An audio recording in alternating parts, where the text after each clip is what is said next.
अखिलेश यादव, चंद्रशेखर आज़ाद और जयंत चौधरी ये कह रहे हैं कि हम तीनों गरीब, दलित, शोषित, वंचित, पिछड़े सब एक हो गए हैं, अब किसी की दाल उत्तर प्रदेश में गलने वाली नहीं है। तो इनकी तीनों की जोड़ी पर आपकी क्या राय है? चंद्रशेखर रावण, अखिलेश यादव ने वो 2 सीट लेने गए थे, लेकिन 2 सीटें ना दे करके उनका अपमान किया था चंद्रशेखर का। और मीडिया के आगे चंद्रशेखर जी ने जो बयान दिया था वो उनका चेहरा देखने लायक था। तो वो सम्मान उन्होंने ख़त्म कर दिया, बहुजन समाज का ख़त्म कर दिया, दलितों का ख़त्म कर दिया, और फिर दोबारा से वो वहीं पहुंच गए बगैर किसी शर्त के। तो ये ऐसे लोग नेता नहीं है, ये लेता है। आज़ाद और इनके तीनों के एक साथ आने से दलित वर्ग वोट उनकी तरफ जाएगा क्या?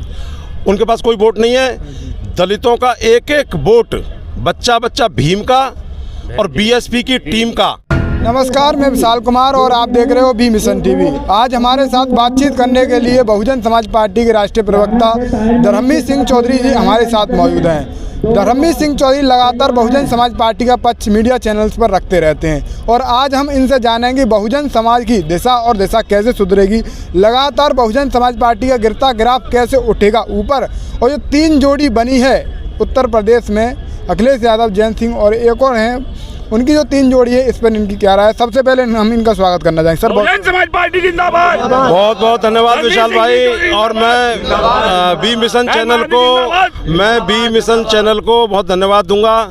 ये हमेशा बहुजन समाज पार्टी, बहुजन समाज की बातों को, उनके मुद्दों को आपका चैनल प्रमुखता से उठाता है सोशल मीडिया पर। इसके लिए आपको साधुवाद, धन्यवाद, बहुत बहुत धन्यवाद। सर, पहला सवाल यही रहेगा कि बहुजन समाज की दिशा और दशा काफ़ी ज़्यादा ग्राफ नीचे गिर गया है और कैसे वो उठेगा ऊपर?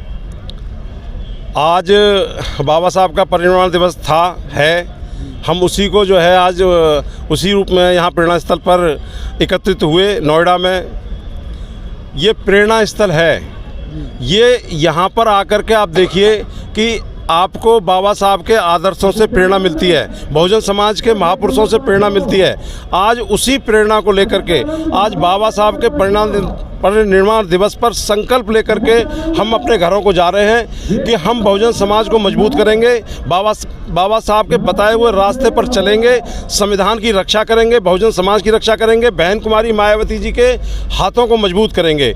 उसी कड़ी में आज इस प्रदेश में आने वाले निकाय के चुनाव में बहुजन समाज पार्टी जाग चुकी है और जो परिणाम पिछले गए हैं उससे बहुत बेहतर परिणाम की तरफ बहुजन समाज पार्टी जाएगी। और कोई ऐसा ये राजनीति में चलता रहता है, बहुजन समाज पार्टी राजनीतिक पार्टी के साथ में महापुरुषों का मिशन और मूवमेंट है, ये कभी रुकने वाला नहीं है। आपको याद होगा विशाल भाई कि जब 2007 में बहुजन समाज पार्टी की सरकार बनी थी बहन कुमारी मायावती जी के नेतृत्व में, तो इस बीजेपी की 12%, 12.25% वोट थी।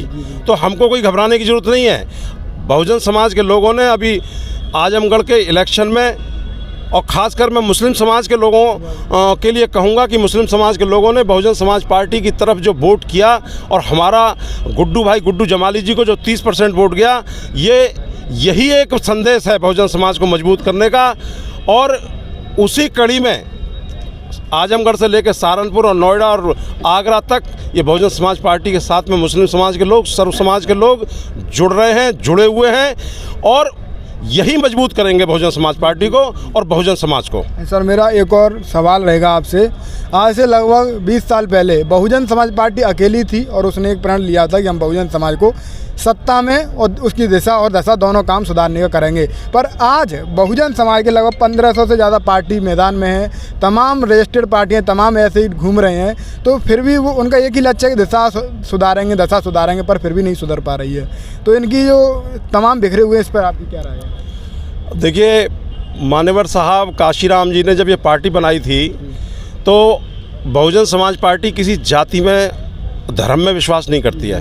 बहुजन समाज पार्टी समतामूलक समाज की स्थापना के लिए बनी थी और उसी रास्ते पर चल रही है। लेकिन मैं फिर भी मान्यवर साहब की एक बात को हमेशा याद रखता हूँ कि मान्यवर साहब ने कहा था कि हम भारत में करीब 6000 से ज़्यादा जातियाँ हैं, हम करीब 600 जातियों को जोड़ पाए थे। तो बहुजन समाज पार्टी की 4 बार की सरकार बनी और इस बहुजन समाज में बहुजन समाज हुक्मरान बना इस देश के अंदर। और ख़ासकर उत्तर प्रदेश में जो देश का सबसे बड़ा सूबा है, अगर हम इन महापुरुषों के बताए हुए रास्ते पर चलकर जो मान्यवर साहब काशीराम जी, बाबा साहब डॉक्टर भीमराव अंबेडकर जी, महात्मा ज्योतिराव फूले जी, छत्रपति साहू जी महाराज, इनके बताए हुए रास्ते पर चलेंगे तो ये 600 जातियां जुड़ी थी तो 4 बार सरकार बनी।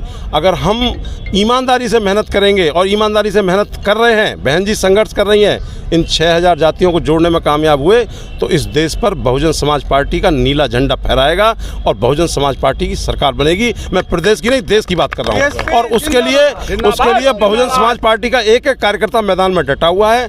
आज इस प्रेरणा स्थल से यही संकल्प लेकर के हम गए हैं और हम ना निराश हैं ना हताश हैं। निराश और हताश तो ये मीडिया वाले हैं और ये जो मनुवादी लोग हैं ये हैं, क्योंकि ये बहुजन समाज पार्टी को हमसे हमेशा कमतर आंकते हैं। लेकिन मैं आप जैसे पत्रकारों को साधुवाद और धन्यवाद दोबारा देना चाहूँगा कि आप निष्पक्ष तरीके से बहुजन समाज की बातों को मीडिया के चैनल, अपने चैनल के माध्यम से, बी मिशन के माध्यम से देश के सामने रखते हैं। तो ऐसे ही साथियों से हमारा ये मिशन मूवमेंट चलता है, ऐसे ही लोगों से मिशन मूवमेंट चलता है। आप अपनी जगह 100% दे रहे हैं और मैं ओबीसी समाज का अपना जो 100% है वो देने का प्रयास कर रहा हूँ। ये भाई हमारे महानगर अध्यक्ष हैं परवेज आलम जी मेरठ से, मुस्लिम समाज से, ये भी अपना 100% देने का प्रयास कर रहे हैं और करते रहेंगे। इसी से बहुजन समाज पार्टी मजबूत होगी, निश्चित मजबूत होगी। एक आखिरी सवाल है बस, अखिलेश यादव, चंद्रशेखर आज़ाद और जयंत चौधरी ये कह रहे हैं कि हम तीनों गरीब, दलित, शोषित, वंचित, पिछड़े सब एक हो गए हैं, अब किसी की दाल उत्तर प्रदेश में गलने वाली नहीं है। तो इनकी तीनों की जोड़ी पर आपकी क्या राय है? देखिए, वैसे तो मैं बोलता कम हूँ, लेकिन मैं अभी आपने क्वेश्चन किया है तो मैं ज़रूर बोलूँगा। बाबा साहब ने हमें सम्मानपूर्वक जीना सिखाया। महामानव बाबा साहब का आज परिनिर्वाण दिवस है। मान्यवर साहब ने हमें सम्मान से जीना सिखाया। जब बाबा साहब के छुट्टी नहीं मिली जन्मदिन वाले दिन मान्यवर साहब काशीराम जी को, तो नौकरी छोड़ दी थी। वो सम्मानपूर्वक कह रहे थे कि मुझे एक दिन की छुट्टी दे दो। लेकिन जो अभी आपने 3 लोगों के नाम लिए, चंद्रशेखर रावण, अखिलेश यादव ने वो 2 सीट लेने गए थे, लेकिन 2 सीटें ना दे करके उनका अपमान किया था चंद्रशेखर का। और मीडिया के आगे चंद्रशेखर जी ने जो बयान दिया था वो उनका चेहरा देखने लायक था।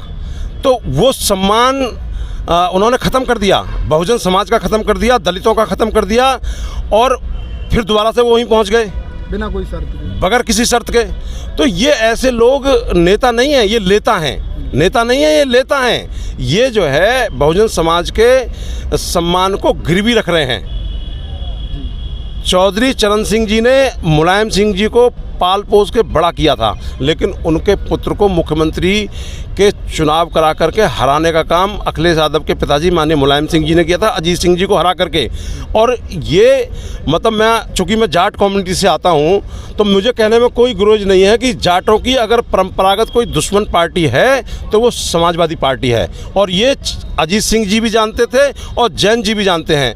तो अगर आप कहते हैं कि पैर पर कुल्हाड़ी लगी तो बच जाएगा, सर पर कुल्हाड़ी लगेगी कभी नहीं बचेगा। तो ना ये चंद्रशेखर जी को वहाँ कुछ मिलने वाला है और ना ये जैन चौधरी जी को वहाँ कुछ मिलने वाला है।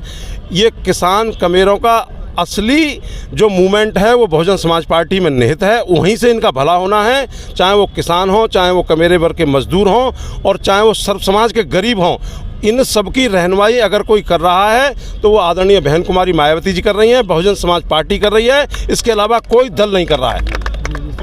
चंद्रशेखर आज़ाद और इनके तीनों के एक साथ आने से दलित वर्ग वोट उनकी तरफ जाएगा क्या? उनके पास कोई वोट नहीं है। दलितों का एक एक वोट, बच्चा बच्चा भीम का और बीएसपी की टीम का, उनके पास एक वोट नहीं है। उनके घर के लोग भी वोट नहीं देंगे, ये मैं दावे के साथ कहता हूँ। नहीं तो आप जाकर के चंद्रशेखर रावण के परिवार के वोट चेक कर लेना, फिर मुझे बता देना। जय भीम, जय भारत। तो आज हमारे साथ बहुजन समाज पार्टी के राष्ट्रीय प्रवक्ता धर्मवीर सिंह चौधरी मौजूद थे। इनकी बातों पर आपकी क्या राय है? आप अपनी राय कमेंट पर राय देना। तीनों की जोड़ी पर इन्होंने राय दी। बहुजन समाज की कैसे दिशा और दशा बदली है ये भी इन्होंने बताया। और फिलहाल आप देख रहे थे B mission TV. B mission TV को फेसबुक पर फॉलो करें, यूट्यूब पर सब्सक्राइब